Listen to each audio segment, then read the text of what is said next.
പത്മശ്രീ പുരസ്കാര നേട്ടത്തിലൂടെ മലയാളികളുടെ അഭിമാനം വാനോളം ഉയർത്തിയ കഥകളി ആചാര്യൻ സദനം ബാലകൃഷ്ണൻ മാഷാണ് നമ്മോടൊപ്പം ഉള്ളത്. നമസ്കാരം. മാഷെ 11ാമത്തെ വയസ്സിൽ കഥകളി തുടങ്ങി, ഇപ്പോൾ 80ാമത്തെ വയസ്സിലെത്തി നിൽക്കുകയാണ്. മലയാളികളുടെ ആകെ അഭിമാനമായി പത്മശ്രീ പുരസ്കാര നേട്ടം എന്താണ്?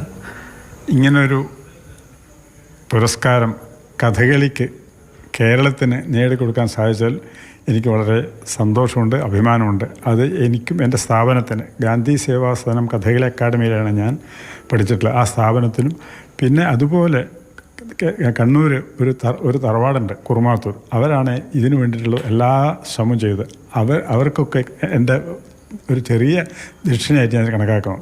ഇന്ന് തന്നെ എൻ്റെ ഗുരുനാഥന്മാരുടെയൊക്കെ ആശീർവാദം, കലാദേവിയുടെ അനുഗ്രഹം, ഇതൊക്കെയാണ് അതിന് കാരണം.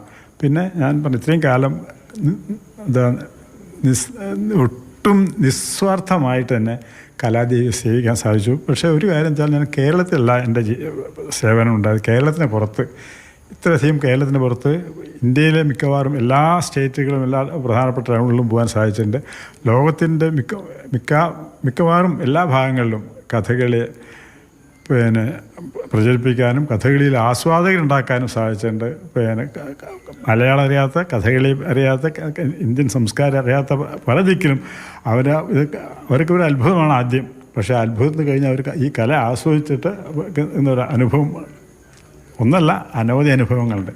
അതിനൊക്കെ കാരണക്കാരാവാൻ സാധിച്ചതിൽ ഞാൻ ഏറ്റവും കൃതാർത്ഥനാണ്. എൻ്റെ ജീവിതം ആ തരത്തിൽ ഏറ്റവും ധന്യമായി തന്നെ ഞാൻ കണക്കാക്കുന്നു. മാഷിനെ സംബന്ധിച്ചിടത്തോളം മാഷ് ഒരു ഓൾറൗണ്ടറാണ്, എല്ലാ വേഷങ്ങളും കൈകാര്യം ചെയ്യും. ഒരു അക്കാദമിക് മികവ് മാത്രമല്ല, വേഷം കിട്ടുന്നതിനായാലും അവതരിപ്പിക്കുന്നതിനായാലും എല്ലാത്തിലും ഒരു ഓൾറൗണ്ടറാണ്.